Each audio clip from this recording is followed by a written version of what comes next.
నమస్తే సార్, మీ పేరండి? కాంతారావు. కాంతారావు గారు, మీరు ఏం చేస్తుంటారండి? ఎడ్యుకేషన్ అది కాంపిటేటివ్ ప్రిపేర్ అవుతుంటాను. కాంపిటేటివ్కి ప్రిపేర్ అవుతున్నారు. ఎవరు సార్ మీది? జమ్మూ. సరే, ఎలక్షన్స్ రాబోతున్నాయి కదండి ఒక 2-3 నెలల్లో.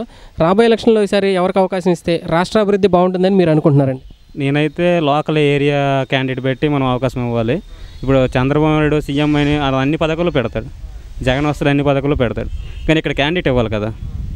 ఎక్కడైతే బొగ్గు రామమూర్తి గాంధీయుతంగా శాంతియుతంగా ఎవరైనా పరిష్కరిస్తారు, నేనైతే అతనికి ఓటు వేయాలనుకుంటాను. చంద్రబాబు నాయుడు బాగా చేశాడు, అభివృద్ధి బాగా అవుపడుతుంది.